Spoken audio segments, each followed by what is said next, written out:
welcome back to the channel. Thank you so much for checking out this video. Hope you're having a fantastic day. Shout out to the 19 cousins. Real quick, because a lot of people are asking in the comments what that is about. They did. I only mentioned in that one video. Long story short, I pointed out for a reason for something L. Duncan said. I pointed out that horrible comments online, whether it's Twitter, Facebook, YouTube, whatever it is, are not just Caitlin Clark fans that don't like people who tan well.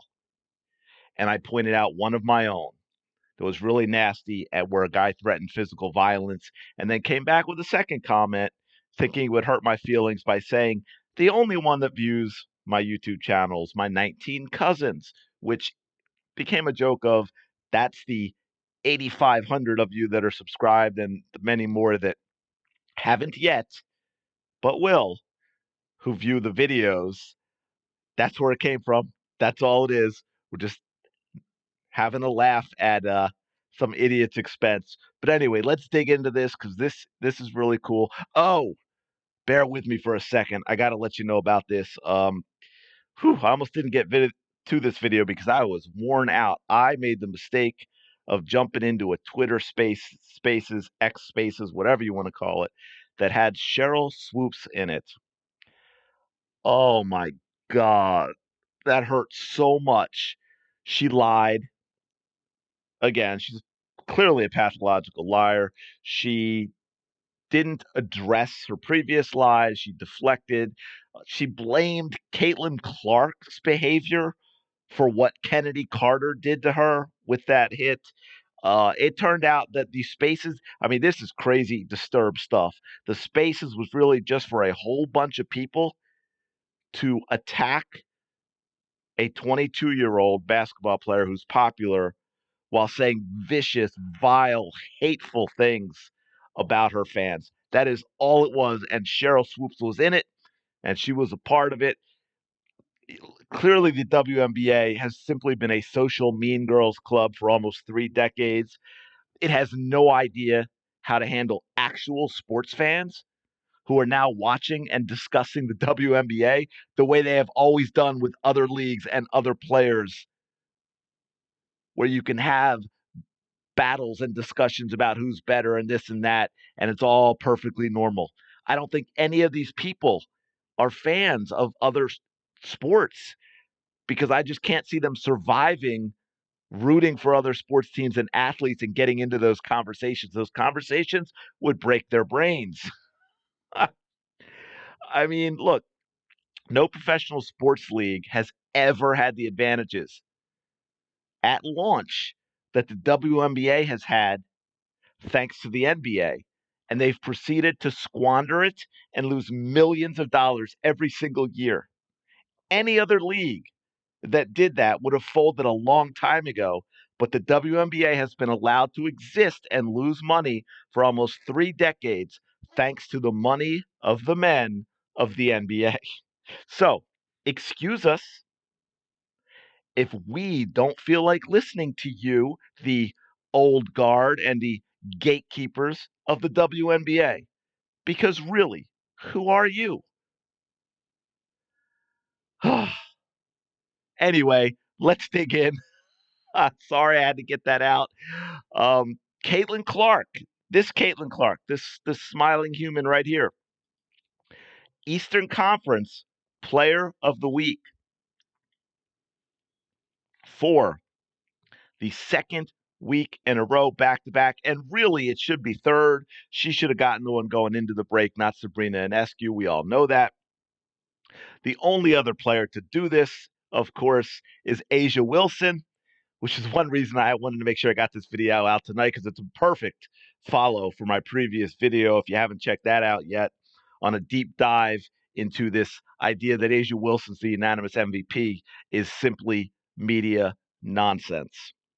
But as you can see here, Caitlin Clark's team 4-0, 24.3 points, 4.3 3-pointers made per game, which is up from her season average, I think is like 2.8.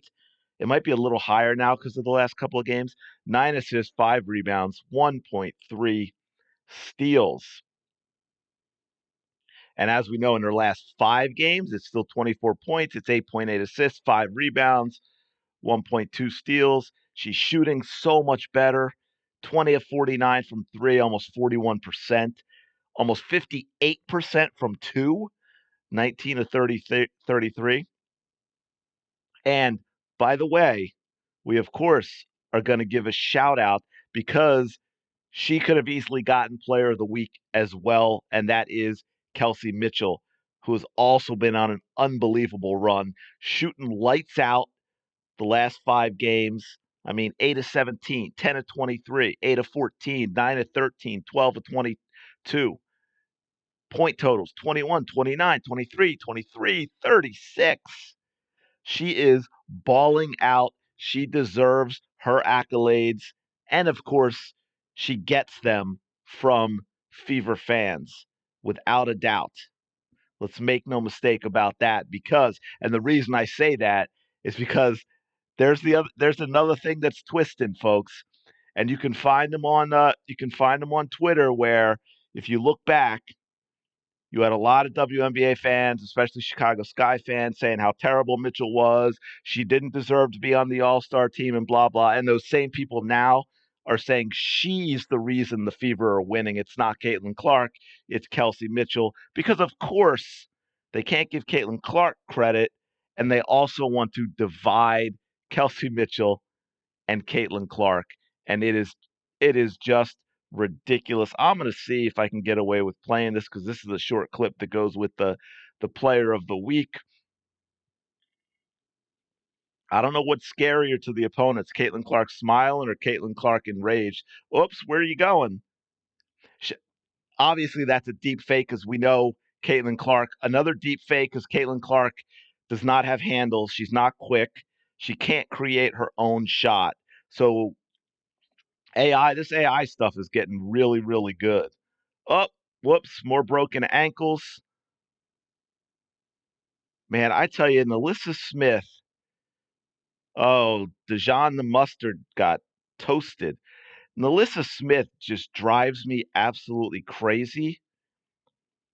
And I say that in the best way, really, because she has so much potential, so much talent. She can look so good. And then sometimes it's like, what are you doing? The other thing I wanted to add, I'm making this a quick one. I'll get you out of here soon. Check this out. I just got the ratings for Friday Fever Sky game on Friday.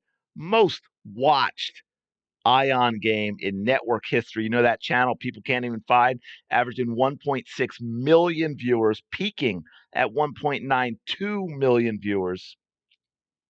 Those are numbers that until Caitlin Clark got here, you had to go back to the beginning of the league to see those numbers on networks, to see those numbers on ESPN and CBS and ABC.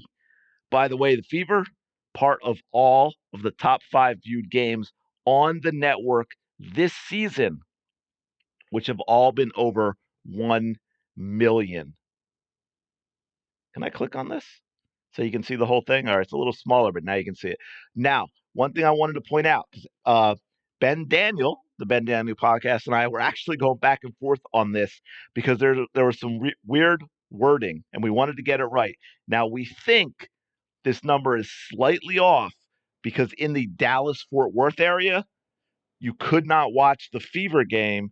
They had the Dallas Wings game, and the way against the Lynx, and the way it was worded would have made it seem like this 1.6 million is combined. However, most likely if the Fever game was there, this number would be higher than 1.6 million because more people would have watched the Fever. Even in Dallas, yes, I'm sorry, more people would have watched the Fever instead of the Wings Lynx game. No shade to the Wings. We know Fever fans love watching them play. They are a fun team to watch, I will say. Satu is going to be a Fever player next year. Uh, uh, oh, one more thing before I let you go, just because I kept trying to figure out where to fit this in. I should have had it in the post game, but I don't think I actually had this available. But this is pretty funny. After DeShields, in the span of like a minute, fouled Caitlin for the third time with the linebacker hit coming over the middle at midcourt. This is if you're watching with kids and they can read lips, you might want to shade their eyes. But this is Caitlin Clark after that happened, and you can already see that she was saying stuff already because Erica Wheeler's already smiling. Erica's trying to keep her out of trouble and is going to have to cover her mouth with a towel. Erica's like, "Oh boy, here, Caitlin, put that on your face." So that look, that look from Erica Wheeler right there. Oh my goodness. In case you can't read lips, Caitlin is gonna punch that effer right in the mother effing mouth. But I'm gonna leave it there. But man, back to back players of the week. Kelsey Mitchell balling. Things are looking good right now for the Fever. Playing again tomorrow night. That's all I got, folks. This is a short one. I had to think for a second, like, what else is there? Because I know I've been doing long videos lately, and this is a short one. But that's all I wanted to get out to you tonight. If you are watching this evening, have a fantastic rest of the night. Have a great day tomorrow that hopefully becomes a fantastic one. Please don't forget to like, comment, subscribe. You know the deal. I'll talk to you later.